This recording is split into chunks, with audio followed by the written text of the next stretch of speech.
नमस्कार मित्रों, स्वागत है आपका। आज हम इस वीडियो में पढ़ने वाले हैं कक्षा 9। इसमें ये किताब लागू हुई है, आपको पता ही है, राजस्थान का स्वतंत्रता आंदोलन और शौर्य परंपरा। तो इसके मैंने आपको मालूम होगा कि मैंने इसके आपको 6 पाठ तो पूरे करवा दिए थे, जैसे ये वाले 6 पाठ, ठीक है। 7वां जो है वो बाकी रह गया था, राजस्थान की शौर्य परंपरा। ये पाठ आज हम पूरा कर लेंगे। उसके बाद में आपको अगले वीडियोज़ में ये किताब करवाएंगे कल से, कक्षा 10, राजस्थान का इतिहास और संस्कृति। बहुत ही शानदार पुस्तक है राजस्थान के जीके के लिए। ये क्या है, अलग से लागू की गई है, एक्स्ट्रा में। सामाजिक की किताब है ना, उसके साथ है ये अलग से। तो ये किताब मार्केट में कमी मिल पा रही है, तो हम इसको इस विधि से पढ़ रहे हैं, यानी किताब को भी पढ़ा रहे हैं आपको, ताकि आपको ये नहीं लगे कि मैंने जो डिटेल बताई उसमें कहीं छोड़ तो नहीं दी कोई चीज़।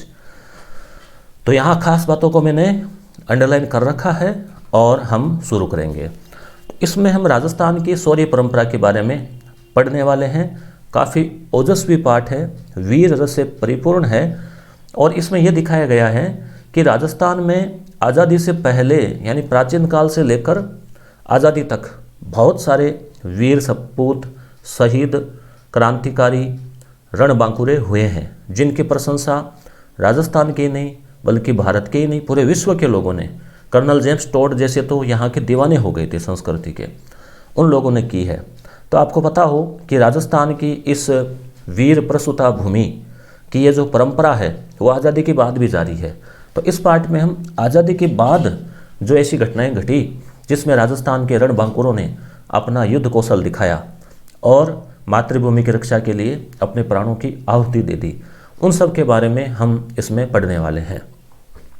तो आज़ादी के बाद हम बात करें, स्वतंत्र भारत में कुछ पुरस्कार जो है वो दिए जाते हैं वीरता के प्रदर्शन के लिए। युद्ध के दौरान मान लीजिए युद्ध चल रहा है, भारत और पाकिस्तान का हो, चाहे भारत और चीन का हो, उस दरमियान अगर शौर्य का प्रदर्शन किया जाता है, ज़बरदस्त शौर्य और वीरता, तो उसमें सबसे सर्वोच्च जो पुरस्कार है वो है परमवीर चक्र। भारतीय सेना का सर्वोच्च वीरता पुरस्कार का नाम क्या है? परमवीर चक्र। 2 नंबर का जो पुरस्कार है सर्वोच्चता की दृष्टि से, उसका नाम है महावीर चक्र। और तीसरा जो पुरस्कार है वो है वीर चक्र। तो ये सब दिए जाते हैं युद्ध काल के दौरान प्रदर्शन किया जाता है युद्ध कौशल का, वीरता का।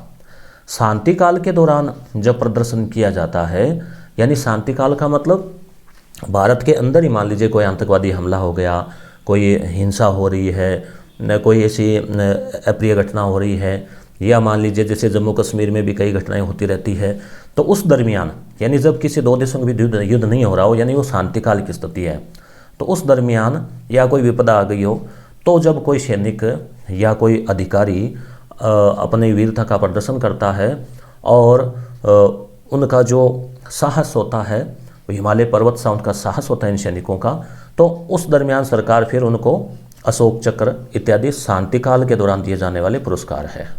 तो अब शुरू करें पाठ को। राजस्थान की शौर्य परंपरा जारी है। भारत के इतिहास में राजस्थान का विशेष स्थान उसकी अनूठी शौर्य परंपरा के कारण रहा है। राजस्थान की भूमि वीर सपूतों के लिए प्रसिद्ध रही है। यह शौर्य जहां एक और प्राचीन समय में घटित हुए सभ्यतामूलक विकास में देखा जा सकता है, वहीं मध्य युग में और आधुनिक युग में बाहरी आक्रमणों के समय स्थानीय शासकों और जनसाधारण के द्वारा किए गए संघर्ष में भी दिखलाई देता है। यहाँ के महल, किले, अन्य ऐतिहासिक इमारतें उन वीरों की अदम्य साहस की गाथाएं कहते हैं। राजस्थान की शूरवीरता को प्रसिद्ध अंग्रेज इतिहासविद जेम्स टोड, जो यहाँ राजपूत राजाओं के बीच में यहाँ एजेंट था कंपनी की ओर से, ने इन शब्दों में उभारा है कि राजस्थान का कोई छोटा सा राज्य भी ऐसा नहीं है जिसमें थर्मोपली जैसी रणभूमि न हो। इसने हल्दी घाटी को मेवाड़ की थर्मोपली बोला ही है। थर्मोपली क्या है? थर्मोपली कर्नल टोड ने क्या है, राजस्थान की जो वीरता के उदाहरण है या राजा है, जैसे स्वामी भक्त दुर्गादास को राठौड़ों का यूलिसेंस इसने कहा है, ठीक है। तो इसी तरह से इसने क्या है कि यूनान में थर्मोपली के युद्ध हुए थे और वो एक तरह से एक छोटी सी सेना के द्वारा विदेशी सेना के खिलाफ युद्ध किया गया था। लगभग 4वीं सदी ईस्वी पूर्व की बात है। तो उनसे ये तुलना करता है कि जैसे यूनान में वो चीज़ है जिसको कि अंग्रेज़ लोग जानते हैं पूरे विश्व में, तो वैसे ही वो तुलना करता है कि राजस्थान में जो है वैसे थर्मोपली है। और ये तो कहता है कि हर राज्य में थर्मोपली है राजस्थान में तो, और शायद ही कोई ऐसा नगर ना मिले जहाँ लियोनिडास जैसा वीर पुरुष पैदा नहीं हो। जैसे अपने महाराणा प्रताप को जाना जाता है वीरता के लिए, वैसे ही यूनान में लियोनिडास जो उसको जाना जाता है। तो ये तो कहता है कि वहाँ तो लियोनिडास एक हुआ, या तो हर शहर में गली गली में लियोनिडास जैसे वीर है। तो ये है राजस्थान की आन बान और शान। राजस्थान में आरंभ से ही रियासती का मतलब राजा महाराजा, और सामंती यानी उनके जो सामंत होते थे सेनापति वगैरह अन्य के संघर्ष इतने ज़्यादा रहे कि यहाँ युद्धों का एक लंबा सिलसिला देखने को मिलता है। राजस्थान के शासकों ने तुर्कों, दिल्ली सल्तनत के शासकों, सिंध के आक्रमणकारियों, बंगाल के पाल शासकों, वो हुआ था ना गुर्जर प्रतिहार संघर्ष, दक्षिण के चालुक्यों, पूर्व के चंदेल कहाँ थे, बुंदेलखंड मध्य प्रदेश, खजुराहो के मंदिर वगैरह के लिए जाने जाते हैं, गहड़वाल, जयचंद गहड़वाल, संयोगिता, यादव का कन्नौज, तथा मराठों के भी क्या है, शिवाजी के बाद जब वो मराठा सरदार राजस्थान पर आक्रमण करने लगे तो उनके विरुद्ध अनेक संघर्ष किए। तराइन का युद्ध 1191, 1192 2 युद्ध हुए। पहले वाले में पृथ्वीराज जीता, दूसरे वाले में मोहम्मद गोरी जीता। खानवा का युद्ध 1527 बाबर ने और राणा सांगा के बीच में हुआ। राणा सांगा पराजित हुआ, बाबर ने पराजित किया। हल्दी घाटी का युद्ध 18 जून 1576 को हुआ। एक तरफ अकबर की सेना में मान सिंह था सेनापति, महाराणा प्रताप, हकीम का सूरी आदि के बीच जो संघर्ष हुआ, जो युद्ध हुआ, वो सरीखे इतिहास प्रसिद्ध युद्ध राजस्थान के शासकों द्वारा लड़े गए। राणा सांगा का नाम लेते ही एक ऐसा महान व्यक्तित्व सामने आता है जिसके शरीर पर 80 घाव है, और फिर भी वो युद्ध के मैदान में दुश्मन के छक्के छुड़ाता है, जिनमें पृथ्वीराज चौहान, राणा सांगा, महाराणा प्रताप जैसे वीर शासकों के शौर्य का अंदाजा होता है। राजस्थान की आम जनता में भी स्वामी भक्ति की महत्वपूर्ण परंपरा होने से, जैसे देख लो, चाहे पुंजा भील हो, चाहे भामाशाह हो, चाहे आम जनता ने सहयोग किया हो, अपने स्वामी तथा शासक की रक्षा के लिए युद्ध भूमि में अपने प्राणों की आहुति दी है। राजस्थान का इतिहास स्वामी भक्ति के चलते अपने प्राणोत्सर्ग करने वाले अनेक वीरों की गाथाओं से भरा पड़ा है। इस संदर्भ में पन्ना धाई का बलिदान आपको याद होगा। अपने पुत्र चंदन का बलिदान देकर, सोचो ये कितनी बड़ी बात है, अपने पुत्र का बलिदान देकर जो राजवंश का पुत्र है उदय सिंह, उसकी रक्षा की। कीरतबारी की शौर्य गाथा, चेतक का बलिदान, एक टांग टूट गई फिर भी युद्ध के मैदान में, और फिर युद्ध के मैदान से बाहर जाकर वो हल्दी घाटी की जो खाई है उसको पार करना और फिर अपनी जान दे देना। तो ये था चेतक का बलिदान। महाराणा प्रताप के सेनापति हकीम का सूरी की वीरता, भामाशाह के स्वामी भक्ति, अपनी पूरी संपत्ति दान कर दी महाराणा प्रताप को। दुर्गादास राठौड़ की वीरता, दुर्गादास राठौड़ युद्ध के मैदान में, जो उत्तराधिकार का युद्ध चल रहा था मुगलों का, युद्ध के मैदान में एक घोड़ा जो है वो घायल हो गया, दूसरे घोड़े पे चढ़े, वो तीसरा, चौथा, पांचवा, 5 घोड़ों पर लगातार एक के बाद एक चढ़ते गए, युद्ध करते रहे। लास्ट में शरीर उनका जो है छलनी हो गया और ऐसा लग रहा था जैसे कोई भीष्म पितामह सैया पर लेटे हैं। इस तरह से घायल होने तक, अंतिम सांस तक जो है लड़ने का इनका जज्बा था। फिर घायल अवस्था में इनको महाराणा जसवंत सिंह इनको ले गए और इनका उपचार करवाया। फिर आगे जाकर इन्होंने महाराणा अजीत सिंह की रक्षा की थी और एक स्वामी भक्त के रूप में जाने जाते हैं। जेम्स टॉड ने लिखा है, राजस्थान की भूमि में कोई ऐसा फूल नहीं उगा जो राष्ट्रीय वीरता और त्याग की सुगंध से भरकर नहीं झुला हो। कवि प्रदीप, जिनकी हम कविता आगे पूरी पढ़ेंगे, याद रखना, कवि प्रदीप भी राजस्थान के, यूपी के थे ये, राजस्थान की सूरवीरता को रेखांकित करते हुए अपने प्रसिद्ध गीत आओ बच्चों तुम्हें दिखाए झांकी हिंदुस्तान की, याद होगा आपको। तो ये है अपना राजपुताना नाज इसे तलवारों पे, इसने अपना सारा जीवन काटा बरसी तीर कमानों पे, ये प्रताप का वतन पला है आज़ादी के नारों पे, कूद पड़ी थी यहाँ हजारों पद्मिनियाँ अंगारों पे, बोल रही कण कण से कुर्बानी राजस्थान की, इस मिट्टी से तलक करो ये धरती है बलिदान की, वंदे मातरम। तो अंग्रेजी शासन काल में साम्राज्यवादी शासन के विरुद्ध इस प्रकार का जो संघर्ष देखने को मिलता था, और राजस्थान के लोगों की महत्वपूर्ण भूमिका रही थी। 1857 की क्रांति की ज्वाला जब राजस्थान में धधकी और नसीराबाद, याद होगा आपको, 28 मई आउवा में मेक मॉन्सन को किले पे टांगा था ठाकुर खुशहाल सिंह, और कोटा में मेजर बर्टन का सर काट कर घुमाया मेहराब खां, जयदयाल क्रांतिकारी। राजस्थान के वीर सपूतों ने अंग्रेजों के साथ भी जबरदस्त संघर्ष किया और उनके करतूतों का करारा जवाब दिया। शाहपुरा भीलवाड़ा में वहाँ का बारठ परिवार, केसरी सिंह बारठ, उनके भाई जोरावर सिंह बारठ और केसरी सिंह के पुत्र प्रताप सिंह बारठ, तीनों का बलिदान राजस्थान के इतिहास में सर्वोपरि है। अंग्रेजों के विरुद्ध सशस्त्र क्रांति में अपना अमूल्य योगदान दिया। 1912 में लॉर्ड हार्डिंग्स को मारने के प्रयास हुए और दिल्ली बम कांड, याद होगा 1912 में हार्डिंग जा रहा था हाथी पे सवार, उस पर बम फेंका गया। योजना थी रास बिहारी बोस की। बम फेंकने वाले थे जोरावर सिंह, साथ में था उनका भतीजा प्रताप सिंह, मगर वो दुर्भाग्य मान लो देश का कि हार्डिंग्स बच गया।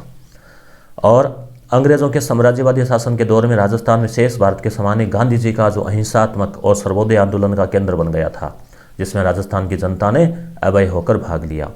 यानी राजस्थान की जनता जहां क्रांति का रास्ता अपनाती है तो शांति का रास्ता भी अपनाना जानती है। गांधी जी के नेतृत्व में चल रहे स्वाधीनता आंदोलनों में राजस्थान के अलग अलग हिस्सों में प्रजा मंडलों की स्थापना हुई। याद होगा, प्रजा मंडल यानी उत्तरदायी शासन की मांग के लिए राजाओं वाले क्षेत्र में लोगों ने जो संगठन बनाए वो प्रजा मंडल है। उत्तरदायी का मतलब जिम्मेदार शासन, कुछ स्वतंत्रता मिले। तो इसमें जो है जयपुर का प्रजा मंडल 1931, फिर उसके अलावा हर जगह मेवाड़, मारवाड़, हाड़ौती, भरतपुर, धौलपुर, कोटा, सब जगह प्रजा मंडल बने, जिसके बारे में हम एक अध्याय में पहले वाले में पढ़ चुके हैं। ये आपको कहाँ मिलेंगे? बाकी जो पढ़े हुए वीडियो आपको प्ले लिस्ट में मिल जाएंगे।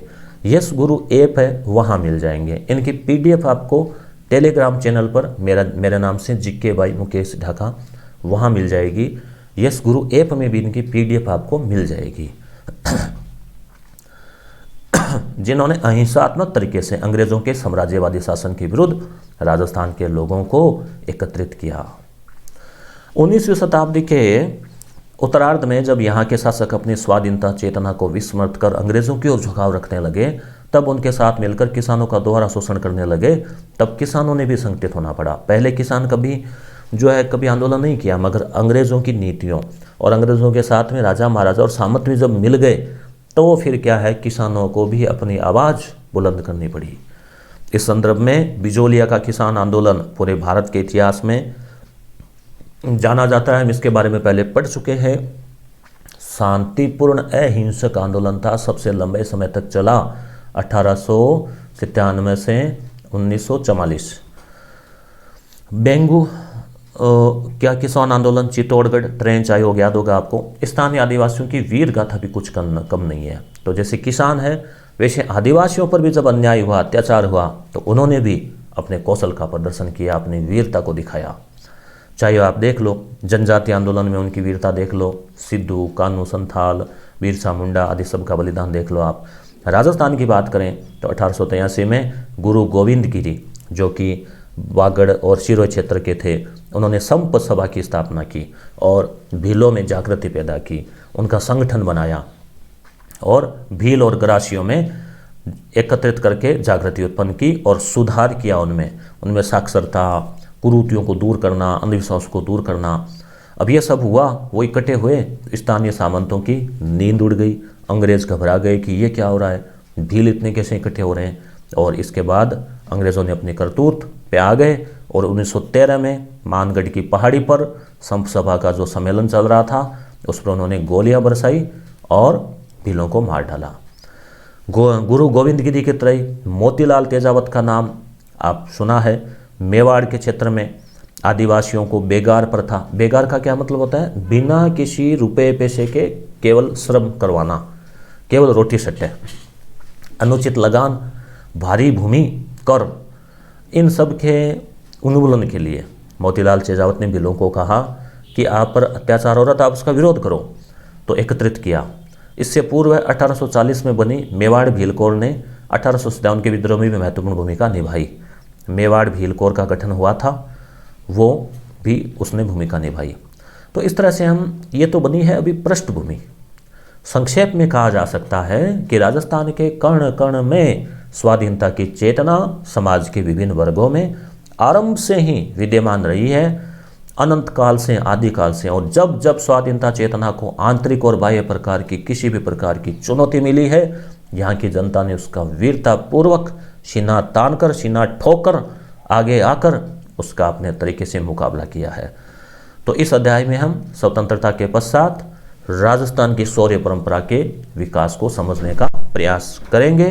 स्वतंत्रता पश्चात राजस्थान में शौर्य परंपरा की निरंतरता, इतना सा और पढ़ लेते हैं पैराग्राफ, फिर हम देखते हैं। आज़ादी के बाद राजस्थान के नौजवान रणबांकुरों ने भारत की सेना में भर्ती होकर राजस्थान के शौर्य एवं साहस की परंपरा को आगे बढ़ाया है। राष्ट्रीय सुरक्षा के लिए अनेक बार यहाँ के सैनिकों ने अपने प्राणों की आहुति दी है। यह बात यहाँ के रणबांकुरे सैनिकों को मिले सैन्य पदकों, अलंकरणों और पुरस्कारों से अभिव्यक्त होती है। जन जन को उनके शौर्य का पता लगता है। राजस्थान के परमवीर चक्र प्रमुख सेनानी। तो दोस्तों, हम पार्ट 2 में इसी को पूरा करेंगे, इस पार्ट को। तब तक के लिए धन्यवाद।